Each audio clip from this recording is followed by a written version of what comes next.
नमस्कार. आम्ही बहिणी या आपल्या चॅनलमध्ये तुमच्या सर्वांचे मनापासून स्वागत. तर बघू शकता सकाळची थोडी गडबड आवरली कामांची आणि म्हटलं चला पूजा करून घेऊया, कारण पूजा झाली की बरं वाटतं, मनाला प्रसन्न वाटतं, दिवस दिवस सगळा छान जातो, पॉझिटिव्ह जातो आणि त्यामुळे एक पॉझिटिव्ह एनर्जी येते. त्यामुळे सकाळी उठले, थोडी कामं आवरली की पूजा करून घेतली आणि म्हटलं सगळ्या कामाला सुरुवात करूया. तर बघू शकता इथं बसलेलं आहे हे मणी, म्हणजे हे आमचं आगाऊ मणी, मी त्याला आगाऊ मणीच म्हणते. आणि ते मध्ये मध्ये कामाच्या करत होतं, कारण त्याची झाली होती भुकेची वेळ आणि ते कधी मला जेवायला मिळतं हे वाट बघत होतं. तर म्हटलं चला त्याला अगोदर खायला देऊया आणि मग बाकीच्या कामाला आपण सुरुवात करूया. मग त्याला दिलेला इथं खायला. म्हटलं चला त्याचं एकदा खाणं झालं की मग ते शांत बसेल एका ठिकाणी आणि ते सुद्धा खाताना सुद्धा गप्प खात नाही, इकडे तिकडे बघत बघत त्याचं खाणं चाललेलं आहे.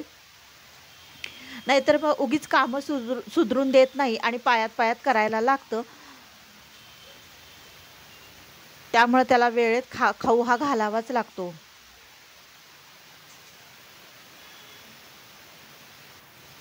तर म्हटलं चला आता घरातली जरा स्वच्छता करून घेऊया. हा आरसा जो बघताय ना तो थोडासा खराब झाला होता, म्हणजे त्याच्यावरती डाग वगैरे पडले होते.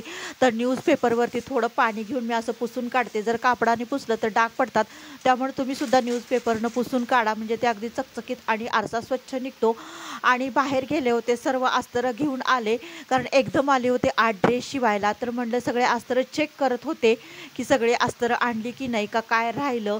कारण बऱ्याच वेळा काय होतं, आपली कामाची गडबड चालू होती आणि बराच वेळा आपल्याला बाहेर जायला मिळत नाही सारखं सारखं, कारण मग कामं राहतात. बाहेर गेले एकदा सगळं घेऊन येते मी, म्हणजे भाजी असू दे, अस्तर असू दे, म्हणजे आपले कामं पण फास्ट होतात. शिलाईचं काम असल्यामुळे सारखं सारखं वारंवार मला बाजारात जाणं शक्य होत नाही. चला मैत्रिणींनो, बाय.